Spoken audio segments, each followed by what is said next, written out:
There are countless reasons to visit Wisconsin's Driftless Region.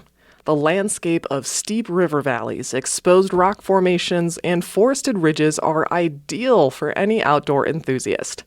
The area is full of meandering streams and rivers with cold spring-fed water pushing through the rocks, making the Driftless region one of the best trout fishing habitats in the whole country. Trout season runs through October 15th with some of the best fishing conditions in the fall. So, to help you plan a fly fishing trip to the Driftless, Lake Effect's Becky Mortensen is joined by Jerry Meyer, the owner of the Driftless Angler, and Logan Rogie with Travel Wisconsin. In researching this topic, I was pretty surprised to learn that there are like 30 different ways you can fish. So, Jerry, let's just start with the basics. What is fly fishing and what sets it apart from other kinds of fishing? So, fly fishing is the use of primarily pretty much all artificial lures or bait.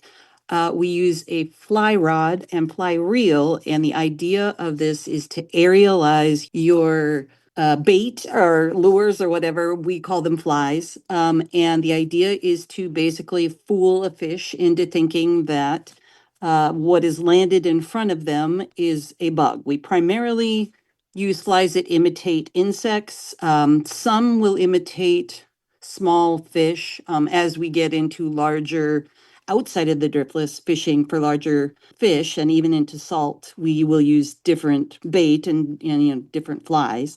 But the idea, yes, is to keep them in the air and to place them in front of fish.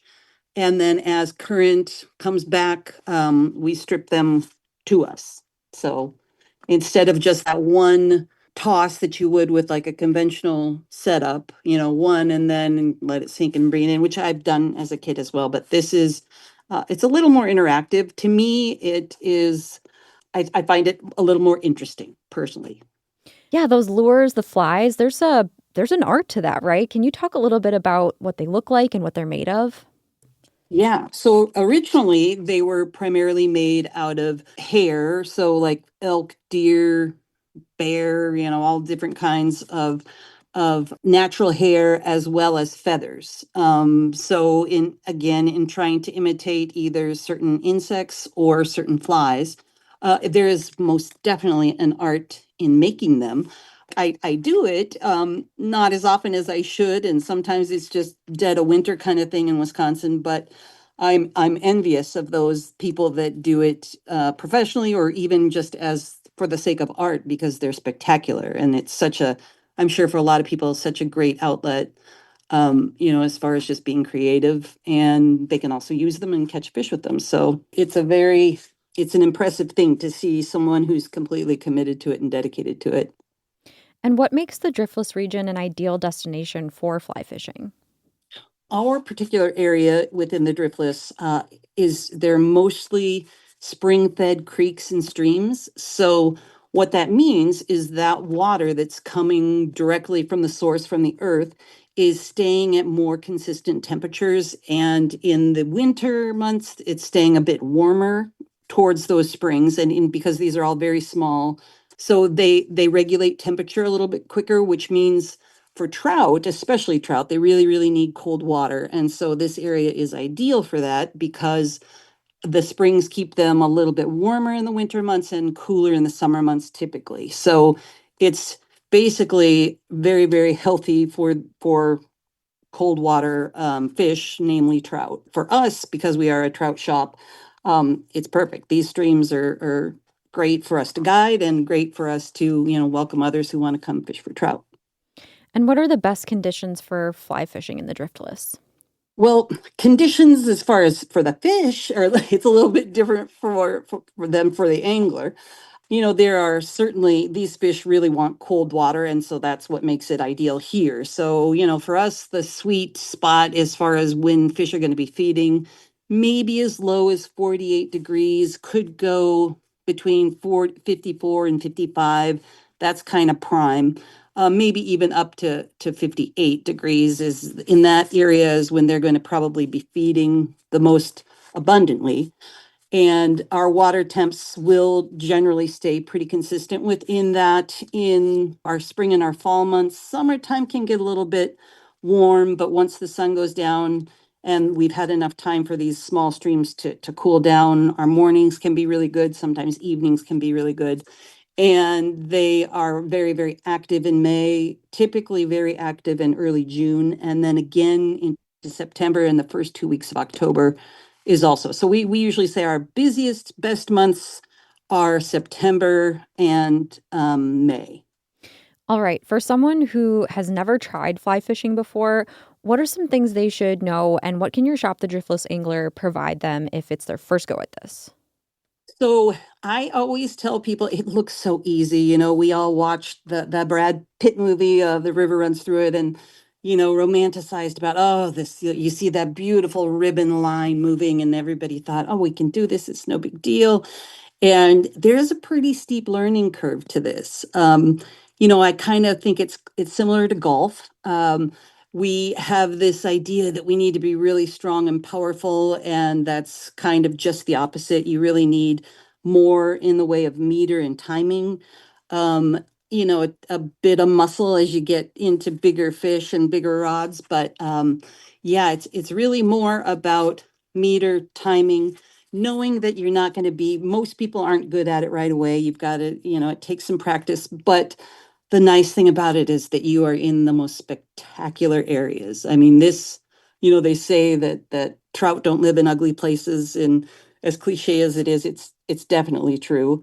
And I would say that this area of the Driftless especially is just stunning. So even if you're frustrated and this isn't going as easily as you'd hoped it would, you look around, you step into a stream, you hear that noise of a little babbling brook, and you see bird life and plant life and insects, and it's just such a lovely experience. So patience, and then to continue coming back and doing it again in a really pretty place. I mean, it's all win, right? Yeah, at least you're outside, even if you're not catching Exactly. anything. Yeah. And you offer guided fly fishing trips. What could someone expect if they signed up for one of those?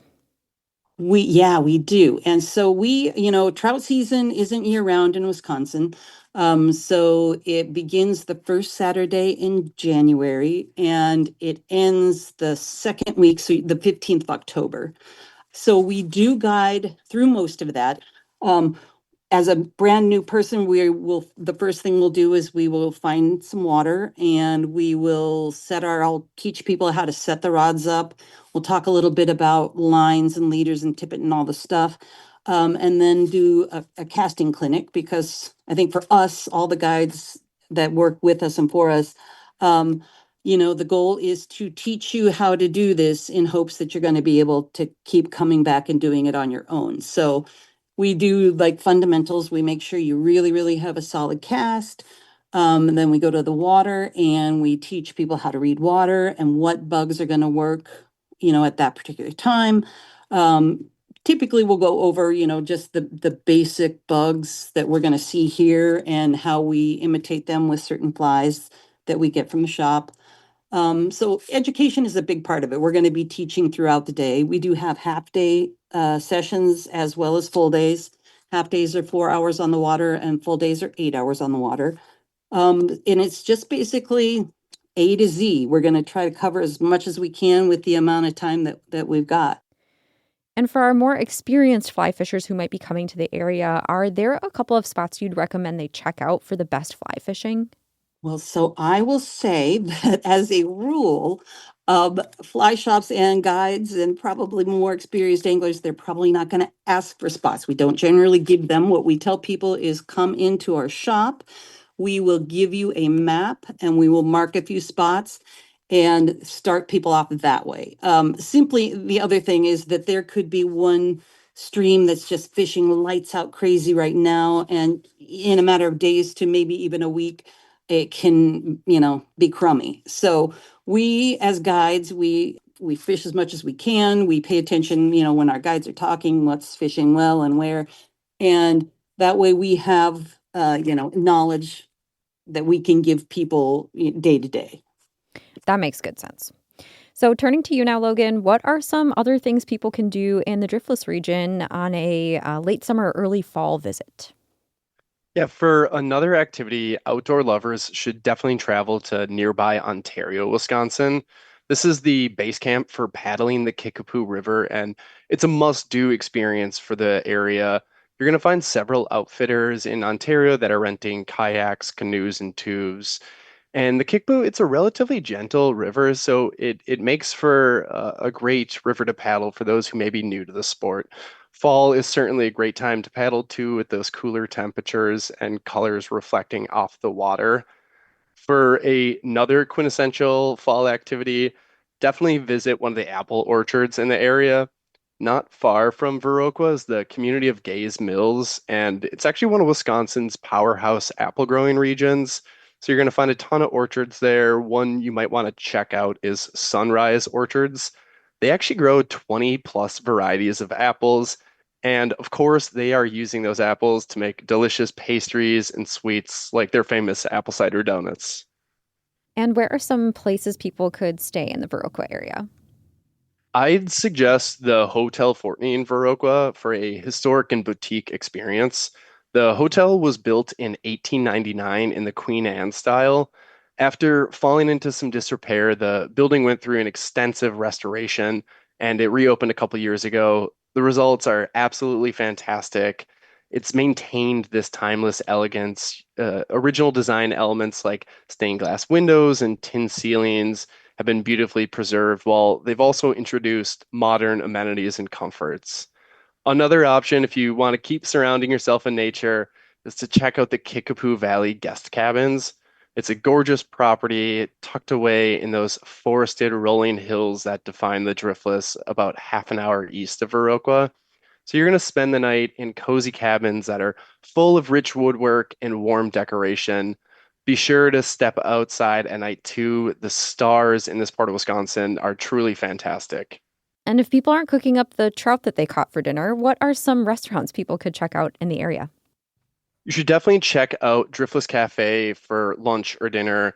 The restaurant prioritizes locally grown seasonal ingredients. They actually work with many of the more than 200 organic farmers in Vernon County to craft these farm fresh flavors. So the lunch menu, it's kind of like an ode to elevated comfort food. I still think of the fish sandwich I had there a few years ago. That's how you know it was a memorable meal.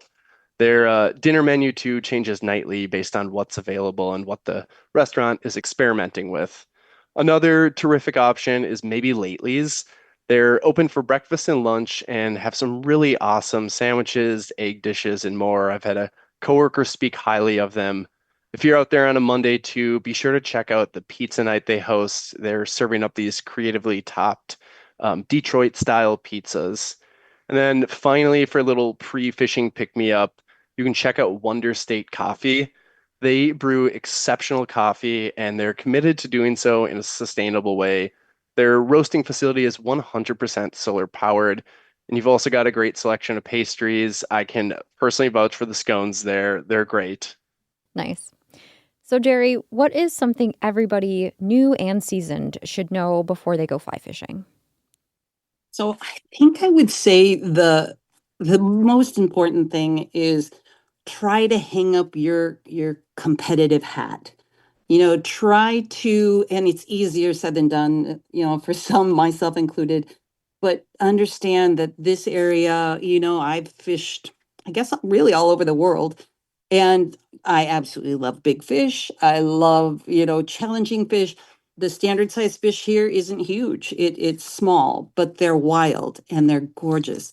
And the area is gorgeous. And this is a slow pace. It's a super chill vibe. So coming here, understand that you're going to see some spectacular views, and it's just a place to relax, have fun, and enjoy it. And I know perhaps cliche, but this isn't the place that you come and stress. This is the place that you come and unwind. And catching a fish, catching a beautiful wild trout, like that's just the cherry on top. So come here and maybe let the expectation be to just relax and enjoy it, and the fishing will match your energy.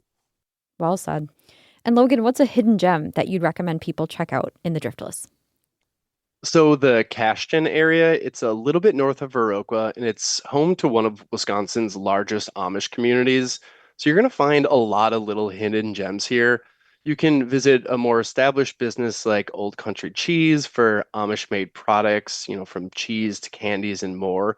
Or you can just cruise those backcountry roads in the area, and you're going to find furniture makers, bakeries, and other businesses that are open to the public. Then in the fall, you may even catch glimpses of harvest season, which is really fascinating to see. And what about you, Jerry? Any hidden gems you'd recommend? So Driftless Books. It's a used bookstore and it's in a big tobacco warehouse, a big, one of those brick awesome tobacco warehouses. And Eddie Nix is the owner and he has just this amazing selection. And within this old building, there's also iron art and they sometimes have bands and music play. And it's a real community space as well as just a really cool bookstore. Awesome. Well, Jerry and Logan, thank you both for joining me for Wandering Wisconsin. Thank you so much. I really appreciate it. Thanks for having us. You and me going fishing in the dark, lying on our backs and counting the stars. Jerry Meyer is the co-owner of the Driftless Angler in Viroqua. Logan Rogie is a senior communications specialist with Travel Wisconsin. They both join Lake Effect's Becky Mortensen for Wandering Wisconsin, our monthly conversation where we help you plan a trip in our home state.